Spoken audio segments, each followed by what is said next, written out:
ito, may mga car na nakapark. Pero hindi pa rin siya considered as hazard.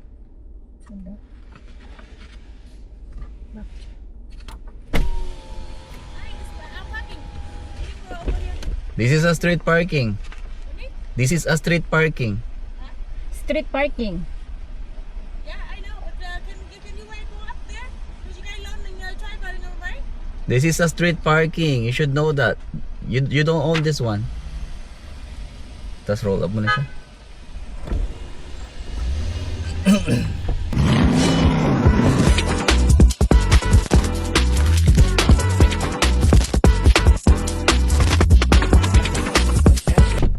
We're just pretending na ito na yung exam mo.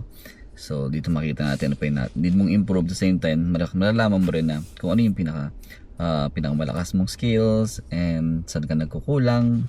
So para makorek natin siya, para hindi mo siya para maiwasan mo siya o hindi mo siya magawa during your exams. Kaya tayo nagma-mock test, which is ginagawa siya before ka mag-exam. So far, kung exam mo ngayon, it's gonna be failed. Ito yung mga bakit tayo naging failed. So, miss shoulder checks, mostly left turn. And speeding, meron kang 55/50 sa may play school. So, may nakapost dun, which is 104. Yung bago ka mag-ride sa may yield. 50 lang yun. So, meron siyang posted sign doon na 50 pag schools, which is school days naman ngayon. And not yielding to pedestrian. Ito yung next step ako ng brake, which is left turn. So Yung kanina. tinatry mo mag-turn ng left pero meron pa nagka-cross na mga bata. And examiner intervention, yun yung ako yung nag-brake. So either nag-brake siya or verbal sinabi sa yung stop or inagaw yung manubela sa'yo. So intervene yun. So automatic failed yun. So, bakit siya nag-intervene? Bakit ako tumapak na brake? Kasi nga, nagpo-proceed kang mag-turns. So, iskan tayong mabuti. When doing a left turns, huwag kang mag-focus sa car lang na dahil wala na yung car, mag-turn ka na. So, yung first car is yung mag-hit sa'yo. Second, i-check natin yung pedestrian kung meron kang may-hit. So, laging ganon. Huwag kang magmadali na pagtapos itong car, mag-turn na ako. Hindi ganon. Pagtapos itong car, meron pa bang tatawid na pedestrian? Yun yung chinecheck mo palagi pag maglalab ka. Pag magra-ride ka, meron bang natawid na pedestrian? So yun yung chinecheck natin. Yung mga good sa'yo, good turn on red light. Yung unang turn mo ng red light, yung nakita mo nagtuturn sila ng left, then nag-proceed ka, which is good. Yung gap mo kapag nag-drive tayo, at the same time kapag nakahinto ka, which is very good as well. Yung pullover mo is good, kulang lang siya nung parking brake. Same din ng parallel parking is good, kulang lang din ng parking brake. At the same time, yung hill parking dito, yun ang kulang mo naman. And good reverse along the curve. Okay naman yung pag-turn mo. And dito sa harap, shoulder check, mostly left pa rin tayo. Speed maintenance, yun nga, yung nag-overspeed ka sa 50, 57, 50. And meron kang isang mabagal, 37/50, which is doon ko na naglalaro, 37, 40, 45. Kapag ang area maluwag, walang ganong hazard sa paligid natin, like ito, may mga car na nakapark. Pero hindi pa rin siya considered as hazard.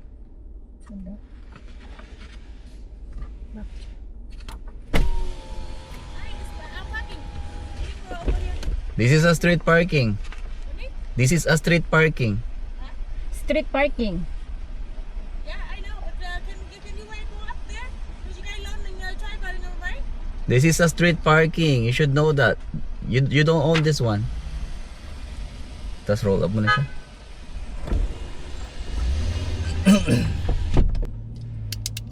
So pag nakapark tayo sa street parking, no one owns this. This is public. Nagpagawa nito government. So it's paid by our tax. So first come first serve dito. Hindi porket na bahay nila to is allowed na silang paalisin ka. Okay, once nakapark ka na dito, huwag ka lang umalis. Kasi pag umalis ka lang dito, kinusinti mo lang yung mindset nila na kapag tapat nila is sa kanila yan. So ganun lang siya. Ulit tayo dun, na-describe kay ate ha. So kapag speed maintenance, you have to use yung presence of mind mo at the same time yung common sense natin. Kapag nakita mong clear naman, walang hazard sa paligid, then kunin mo yung speed. Habulin mo agad yung speed mo kung yung nakalagay doon. Pag may lang nakalagay, 50. Pag may hazard, wag mo sundin yung speed na nakapost. So kahit 40, 35, i-assess mo muna yung road conditions. Kung kaya mo bang kunin yung 50 or hindi. Ganun lang siya ha. So, common sense ang ginagamit dito. Pag check ng speed. Kung kaya mo mag-speed up, then okay. Yun halos yung mali mo, napakakunti na lang. Left turn mo is okay, yun nga lang pumalya ka dun sa kanina. Check. Yung may pedestrian. Pero kung nag-shoulder check ka, kung nag-shoulder check ka every left turn mo, may iwasan mo yun. Di ba? Kung nag-shoulder check ka, makikita mo yung mga bata doon na tumatawid. So, yun lang halos yung mali mo. Parking is okay naman. Parking brake lang, di naman siya ganun ka big deal. Pero kung palagi mo siyang gagawin, of course, magiging big deal na siya. So, lagi siyang kasama. Magkapatid ito ha. Magkapatid sila. Kapag nag-park ka, automatic to. Kapag inalis mo to, automatic dapat wala ito. So, magkapatid yung dalawang yan. Lagi sila magkabuntot. Any question po sa result natin? Wala naman. Distract. Babay pa siya. Babay pa siya. So, practice natin yung left turn ngayon. Yung shoulder check mo sa left turn, yun ang ating i-workout today para hindi mo siya maging big deal. Key point dito, wag magmadali. Pag nakita mong makakapasok ka na, shoulder check bago mag-turns. Ganun siya. Kung paano ka mag-shoulder check sa right, same din sa left. Lagi gumagala dapat ang shoulder mo. Pupunta rito yan. Para mas makita mo siya. Okay? Good yung ginawa mo rito, yung huminto ka. Kahit alam ko di naman siya tatama, pero kasi close na talaga siya. So tama yung decision making na huwag mo na pinilit. Nag-stop ka na tapos pinaward mo na lang. Kasi yung makikita ko lang doon kasi yung talagang sa yung sa buntot niya. Pag nasa na talaga edge. Tapos sa edge na, huwag mo na ipilit. Pero kung pinasok mo yun, ganyan na lang siya, kanipis. Okay, labas ulit tayo. Wala kang tanong, sarap mo naman turuan. Wala pa. Actually, discuss ko lang muna itong binigay ko sa'yo para. Park ko muna. Bye. So, record tayo mag-mirror checks every 5 to 8 seconds. And shoulder check every time magka-pull over, pull out, change lane, turn, and park. Sa turn, di naman sinabing right lang mag-shoulder check. So, pati left, sina-shoulder check natin. So, missing shoulder check kapag marami, ibig sabihin automatic failed na siya. At the same time, kung magkakos ka ng aksidente, kung mababangga mo yung tao, automatic yun. Kahit isang beses mo lang siya nakalimutan, failed na siya. Pupunta siya sa under ng dangerous actions. And intersections, you have to full stop. Stop for 3 seconds. Ano yung 3 seconds? Yun yung gagamitin mo pang scan. So left, right, shoulder check kung pupunta ka ng right. Kung sa left naman, left sa shoulder check. So meron kang allowed na 3 seconds bago umalis. So matagal yung 3 seconds na yun. And you always yield sa pedestrian. They always have the right of way. Bawal mag-rolling stop. So kadalasan ang naging bagsak natin if we're from Philippines punta rito, rolling stop talaga.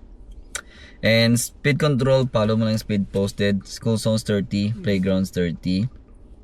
Nakalagay dito, adjust speed for weather and traffic. So kapag traffic, hindi mo kailangang sundin yung posted. Kapag umuulan, syempre, alam mo na pag umuulan, mas affected yung visibility natin. So kahit di mo kunin yung speed limit. Or kahit kunin mo siya pero medyo matagal. Hindi katulad nung hindi na ulan, kaya mo yung kunin ng mabilis.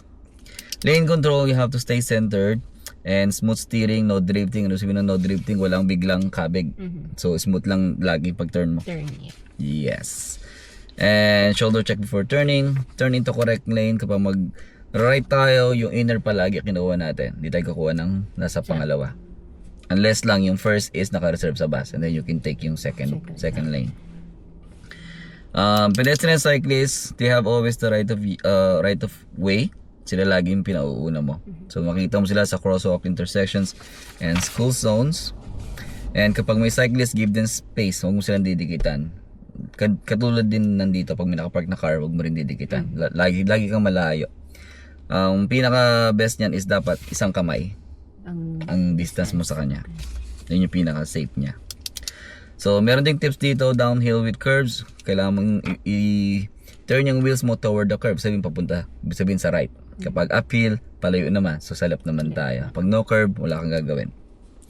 And secure vehicle when park. Ibig sabihin nun, you have to engage yung parking brake Kanina natin. yung nag-pull over tayo doon. Tama yung termo Kailan ng wheels mo. turn? Yes, correct yun. Yun nga lang nakalimutan mo ito. Ah, yes. Pero mauna yung park dito. Yes, mauuna siya. So, defensive driving, you have to keep safe following distance and then you have to scan ahead. Kailangan mo anticipate agad yung hazards. You have to stay calm, huwag magmadali. Safe decision, fast decisions. Kung kailangan pag nag-decide ka, mabilis din. And pinaka-safe yung pipiliin mo palagi. Para hindi ka magkamali. So, andito na yung mga common mistakes nito. Kabisiduhin mo lang to, basahin mo lang siya para ma-refresh ka, especially during exams. And napakaganda nito. Wala ka ng questions, we can go now. Galito si ate. So reminder lang, you have to breathe, drive smoothly, narrate actions in your head. Ito talaga yung pinaka the best dito. Ito talaga yung pinaka key mo pa nag-e-exam. Narrate actions in your head. Pinaplano mo siya sa utak mo, hindi pa dumadating yung scenario. Safety first as always. Kung kanina yung nag-left turn ka, nilagay mo agad sa ulo mo yun, pinalano mo yun kung anong gagawin mo, hindi ka magkakamali. Kasi well planned ka na eh. Ahead of time. Kung ready ka na, alis na tayo rito. Maga pang magalit si ate. Tapos sisira yung botox niya.